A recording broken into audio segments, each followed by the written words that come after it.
किसी ने क्या खूब कहा है, नए हालात लाने को नए आंसर नहीं आते, यही मिट्टी संवरती है, यही जर्रे संवरते हैं। जी हाँ, सफलता की बुलंदियों तक पहुंचने वाले लोग कोई अनोखी जगह से नहीं आते, बस वो एक अनूठे इरादे के साथ शिद्दत से मेहनत करते हुए सफलता की बुलंदियों को पाते हैं और प्रेरणा स्रोत बनते हैं। मैं एक नॉर्मल से गांव की लड़की हूँ सर। कोचिंग मैंने नहीं ली थी, मैंने सेल्फ स्टडी से ही किया है। हिंदी मीडियम था। जितना बड़ा आप सोच सकते हो उतना बड़ा सोचो। वो आरपीएस ने काफी महत्वपूर्ण भूमिका, कहीं आरपीएस में मैंने देखा सर, वहाँ से मैंने सीखा है एक तरीके से कि डिसिप्लिन, अगर आपको कोई भी चीज पानी है तो सबसे जरूरी चीज क्या है, डिसिप्लिन। आप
सर आइए।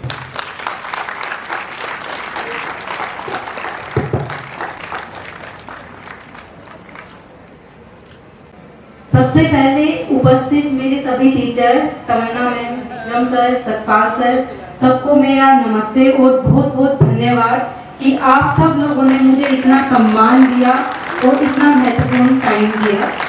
मैं सबसे पहले अपना छोटा सा इंट्रोडक्शन दे देती हूँ। मेरा नाम मनीषा है और 11th-12th मैंने आरपीएस से की है।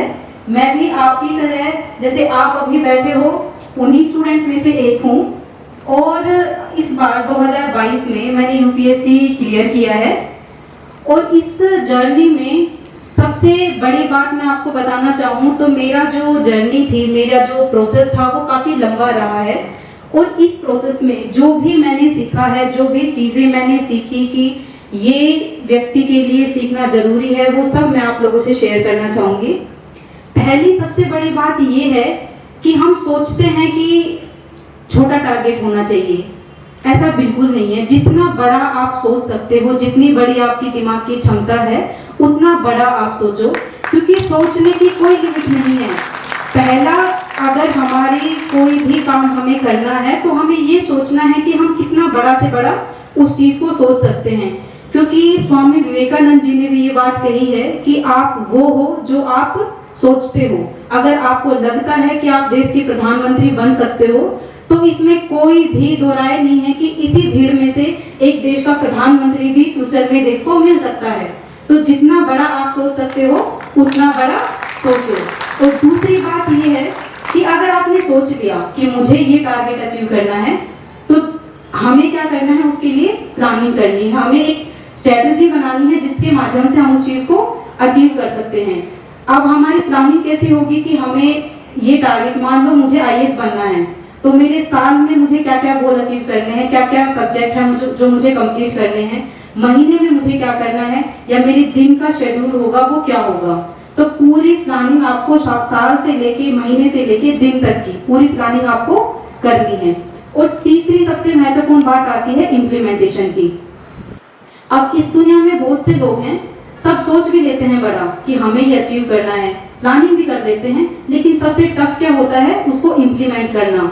आपने जो भी टाइम टेबल बनाया है, जो भी आपका रूटीन है, उस पे स्टिक करना, उसको फॉलो करना सबसे टफ होता है।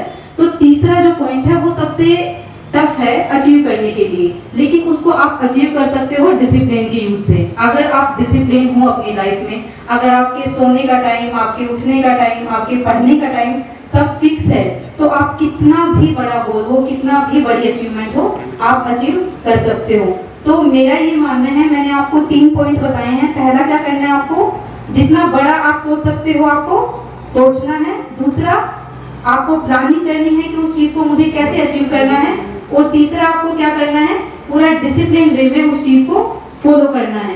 अब आप अगर ये तीनों पॉइंट फॉलो करते हो तो कई बार हो सकता है कि 1-2% चांसेस हो कि आप अपने गोल को अचीव ना कर सको, लेकिन इस चीज से आपको डिमोटिवेट बिल्कुल भी नहीं होना है।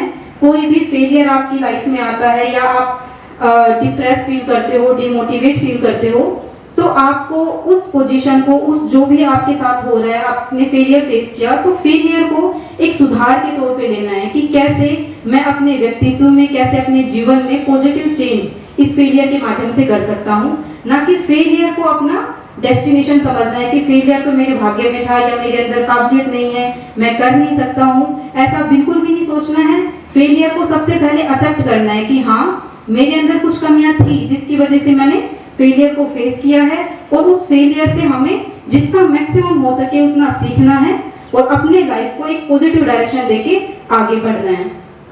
अब जितने भी स्टूडेंट यहाँ पे उपस्थित हैं, ये तो मैंने आपसे वो शेयर किया जो मैंने 3 साल में इस जर्नी से सीखा है। अब मैं 2 पॉइंट और आप लोगों से शेयर करना चाहूंगी। आप स्टूडेंट हो तो पहला सबसे इम्पोर्टेंट पॉइंट ये है कि आज के टाइम में फोन एक बहुत बड़ा यूज भी है और एक बहुत बड़ा डिस्ट्रैक्शन भी है। तो आप कोशिश करें कि जितना मैक्सिमम यूज कर सकते हैं फोन का उतना यूज करें, अपने आप को फोन से यूज ना होने दें। हमें फोन सिर्फ उतना ही यूज करना है जितना हमारी पढ़ाई के लिए जरूरी है, या जितना हमें कोई नई स्किल सीखनी है, नया कोई टॉपिक सीखना है, सिर्फ उतना हमें फोन यूज करना है।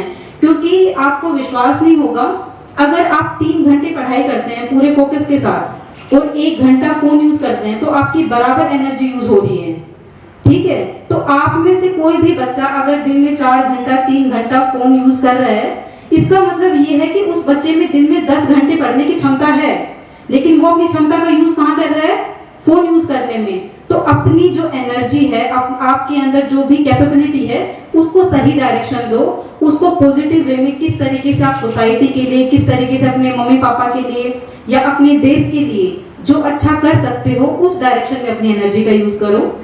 और दूसरा पॉइंट स्टूडेंट के लिए मैं ये बोलूंगी कि कोई भी बच्चा होता है वो एक साधारण इंसान होता है, बिल्कुल हर बच्चे की जो क्षमता है, जो उसमें काबिलियत है वो समान होती है। आप जो भी लोग यहाँ पे बैठे हैं इसमें से एक टॉपर होगा या एक क्लास में कमजोर होगा, तो ऐसा कुछ नहीं है कि जो कमजोर बच्चा है या जो टॉपर बच्चा है उनकी काबिलियत किसी भी तरीके से डिफरेंट है।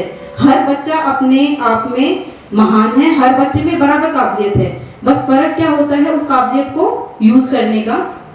तो दूसरा पॉइंट ये है कि जहाँ पे आप पढ़ रहे हो उन टीचर्स की रेस्पेक्ट करना, क्योंकि मैं जो कुछ भी हूँ, मैं आप मेरी बात पे अगर विश्वास करते हैं तो मैं सिर्फ यही कहूँगी कि मैं जो कुछ भी हूँ मेरे टीचर्स की, उनने जो मेहनत मेरे ऊपर की है, उन्होंने जो हार्डवर्क किया है, मैं उनकी बदौलत हूँ। तो अपने टीचर की, हमें हो सकता है कि कई बार उनकी बात बुरी लगे कि भाई मुझे ये बोल दिया या सर ने मुझे जबरदस्ती डांट दिया, लेकिन जो आपके बारे में आपके टीचर भला सोच सकते हैं, इस दुनिया में आपके बारे में उतना अच्छा आपके माँ बाप के अलावा, टीचर के अलावा कोई नहीं सोच सकता है। तो अपने टीचर की पूरी रेस्पेक्ट करें। अब मैं आप लोगों से रिक्वेस्ट करती हूँ कि अगर आपका कोई भी डाउट है या कोई भी क्वेश्चन आप मेरे से पूछना चाहते हो तो आप पूछ सकते हैं। यूपीएससी से रिलेटेड हो या स्टूडेंट लाइफ से रिलेटेड हो, कोई भी क्वेश्चन हो आप पूछना चाहें तो पूछ सकते हैं। ये आपके कौन सा अटेम्प्ट था? ये मेरा 5वां अटेम्प्ट था। मेरा ये मानना है कि आप 14 घंटे पढ़ रहे हो और आपका फोकस नहीं है तो उसका कोई यूज नहीं है। आपको 2 घंटे पढ़ना है, लेकिन उस 2 घंटे की पढ़ाई का आपका आउटपुट आना चाहिए, ठीक है। तो घंटे मैटर नहीं करते हैं, आपका आउटपुट मैटर करता है। तो फोकस के साथ आपको पढ़ना है, चाहे भलाई से आप 6 घंटे पढ़े या 10 घंटे पढ़े, लेकिन 7-8 घंटे मोर देन इनफ है। आपने 5th में क्लियर किया है तो आप 4th अटेम्प्ट के बाद डिमोटिवेट कि आपसे नहीं होगा था, तो डिमोटिवेशन होना एक बहुत नॉर्मल बात है। लेकिन डिमोटिवेशन को हैंडल करने के लिए सबसे पहले जो मैंने किया था वो ये किया था कि जितनी भी अच्छी बुक्स हैं, मैंने एक कलेक्शन बनाया अच्छी किताबों का, 4-5 किताब मैंने सेलेक्ट की, उनको मैंने पढ़ा। तो उन किताबों से मैंने ये सीखा कि हमारे विचार कितने इंपॉर्टेंट होते हैं। तो किताबें जो थी वो अपनी लाइफ में ऐड की थी, जैसे पावर ऑफ सबकॉन्शियस माइंड है, ऑटोबायोग्राफी ऑफ परमहंस योगानंद है। इसके अलावा स्वामी जी की भी कई किताबें थी जो मैंने खुद के रूटीन में कि डेली मैं सोने से पहले 5-10 मिनट उनको पढ़ती थी ताकि मेरा जो स्लीप हो वो अच्छी हो, और इसके साथ अगले दिन जब मैं उठूँ तो मोटिवेशन के साथ उठूँ कि मुझे करना है। और दूसरा जो मैंने किया था वो ये किया था कि मैंने मेडिटेशन को डेली अपनी लाइफ में फॉलो किया था, क्योंकि मेडिटेशन क्या होता है कि हमें खुद के साथ जोड़ने में, खुद के जो रियल नेचर है उससे कनेक्ट करने में हेल्प करता है। किस कौन सी क्लास से इसकी तैयारी शुरू कर दी थी? मैंने तैयारी इसकी शुरू की थी, एक्चुअल में मैंने 17 में ग्रेजुएशन कंप्लीट किया था, उसके बाद मैंने बीएड में एडमिशन ले लिया था, लेकिन मैंने तैयारी साथ के साथ शुरू कर दी थी, तो मैंने इसकी तैयारी 2018 में शुरू की थी। फर्स्ट ऑफ ऑल कांग्रेचुलेशंस दीदी। Thank you so much. I have a question, जैसे इस जर्नी में हमारा कोई भी फैमिली मेंबर, टीचर, इंस्पिरेशन का लाइफ में रोल प्ले किया होगा? तो इंस्पायर करने के लिए पता है एक बंदा नहीं होता है आपकी लाइफ में, आपके मोमेंट्स होते हैं जो आपको इंस्पायर करते हैं। जब आप डिमोटिवेट फील करते हो तो आपको एक वो बात स्टिक करती है कि अच्छा टीचर ने मेरे बारे में, जैसे मेरे टीचर थे उन्होंने बोला था मेरे पापा को कि आपकी बेटी तो हीरा है, तो मुझे वो मेरे दिमाग में स्ट्राइक करता था कि जब मेरे टीचर को मैं हीरा लग सकती हूँ तो आपको मतलब मुझे फेलियर मुझे फेस कर रहे हैं लाइफ में, तो मैं खुद को कमजोर कैसे समझ सकती हूँ? जब मेरे टीचर को मेरे अंदर काबिलियत दिख सकती है तो ठीक है, अब मुझे फेलियर आ रहा है ठीक है, लेकिन मैं खुद के अंदर काबिलियत देखूंगी और खुद के अंदर जो अच्छी चीजें हैं उनको काउंट करूंगी और आगे बढ़ूंगी। इसके अलावा मेरी फैमिली में मेरी मम्मी है, वो मेरे लिए बहुत बड़ी इंस्पिरेशन है, मेरे पापा हैं, मेरी बहन और मेरे भाई। मतलब हर बंदा जो होता है ना, सक्सेस पता है फेलियर जो होती है वो आपकी गलतियों की वजह से होता है, लेकिन सक्सेस में पता है एक व्यक्ति का हाथ नहीं होता है, सक्सेस में पूरे समाज का, पूरे परिवार का और आपके जितने भी टीचर हैं सबका योगदान होता है। तो मेरी सक्सेस में भी सबका योगदान था। कोई आइडियल?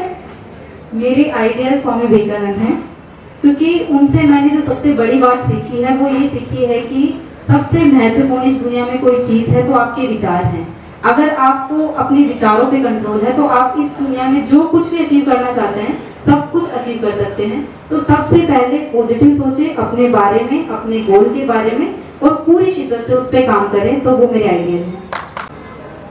दीदी कभी कभी मन नहीं करता है पढ़ने का, तब आप क्या करते हैं? पढ़ने का मन नहीं करता था, वो पता है वो डेली की बात होती है कि कभी ना कभी हमने दिन में ऐसा टाइम आता है कि हमारा मन करता है कि कोई नहीं, हम छोड़ देते हैं जो आपका टाइम टेबल है, जो आपने बना रखा है कि मुझे इस शेड्यूल को फॉलो करना है। तो उसका जो एक तरीका है वो है डिसिप्लिन। अपना टाइम टेबल फिक्स करो कि मुझे इतने घंटे उठना है, मतलब उठना है, इतने घंटे पढ़ना है तो पढ़ना है। खुद को इतना ज्यादा मोटिवेट करो, खुद को इतना ज्यादा एक टाइम टेबल में बांध लो कि आपके दिमाग में आए ना कि मुझे चलो छोड़ देते हैं, नहीं मुझे करना है। क्यों? क्योंकि मेरा गोल है। तो हम कितने भाग्यशाली हैं कि हमें खाना अच्छा मिला, हमें पढ़ाई अच्छी मिली, हमें माँ बाप अच्छे मिले जो हमें आगे पढ़ा रहे हैं, ठीक है, हमें टीचर अच्छे मिले। तो इतनी अच्छी चीजें हमें मिल गई है और अब हम खुद को एक्सक्यूज देते हैं कि यार 1 घंटा नहीं पढ़ते हैं। तो ये तो बेशर्मी की बात हुई ना कि इतनी अच्छी चीजों के बाद हम खुद को एक्सक्यूज दे रहे हैं। तो एक्सक्यूज हमें नहीं देना है, जो हमें मिला है वो हमें ये कोशिश करनी है कि जितना हमें 10 मिला है तो हमें 100 सोसाइटी को देना है, 100 हमें देश को देना है। तो ये हमारी सोच होनी चाहिए। बेटा the words full of wisdom. मैं अभिभूत था, मैं अहोभाव से भरा था जब मैं सुनता था। शायद मैं देख रहा था कि हर एक की आंखें, हर एक के कान, क्षण इंद्रियां जब सबकी एक श्रोता भाव के साथ लगी थी मनीषा को सुनने में। और यही बेटा योग्यता है जो आपको वहां ले गई और आगे जाएंगे आप। बेटा जब भी जवाब देना विजडम के साथ देना, उसमें कुछ लगे कि कुछ वर्थवाइल था, आपने कुछ बोला तो वो संदेश था। अभी डीन साहब कह रहे थे कि कितना अच्छा लग रहा है सुनने में। मैडम ने कहा मजा आ गया। मैं अपने प्रिंसिपल सर को देखता था, मैम को देखता था, क्लैपिंग कर रहे थे। आप लोगों के भाव कुछ बता रहे थे। बेटा इस विजडम को मैं सैल्यूट करता हूँ।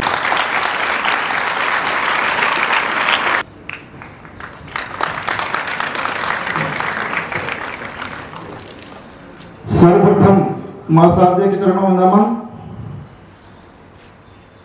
आदरणीय डीन साहब, प्रिंसिपल महोदय और सारे मेरे विद्वान साथियों, ये आप जैसी ही बच्ची आज इस कुर्सी पर बैठी है।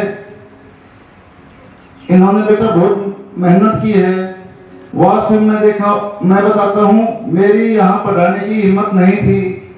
मैं 2-3 स्कूल में इसको जब 12वीं पास करी, 10वीं पास करी, 11वीं में एडमिशन के लिए यहाँ लेके आया था। 2-3 स्कूल में इसको लेके गया, तो इधर भी आया तो पवित्रा मैडम जी बैठी थी, तो मैं इसका स्कूल का हाव भाव देख के मैं कोई ये बहुत महंगा होगा, और मेरी इतनी आर्थिक कंडीशन थोड़ी नाजुक थी, लेकिन पवित्रा मैडम ने हमें बैठाया। लेकिन फिर मैं जाने लगा, बेटे मेरे हमारी हिम्मत नहीं है पढ़ाने की। तो इस बच्चे के मन में थोड़ा सा कुंठासी पैदा हुई कि पापा तो ऐसे ही घुमाते हैं।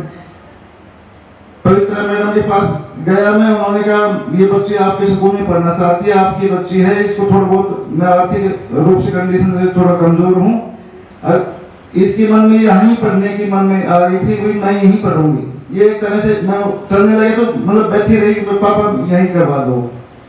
तो इसके लगन थी और स्कूल ने सहयोग किया, और जो भी बातें हैं वो आपके सामने हैं। मैं ये चाहता हूँ जो आपकी ये बगिया खिली रही है इसी तरह हरी भरी महकती रहे, और हजारों बेटियां मनीषा जैसी ये पैदा करेंगे, शरीर निकाल देते हैं।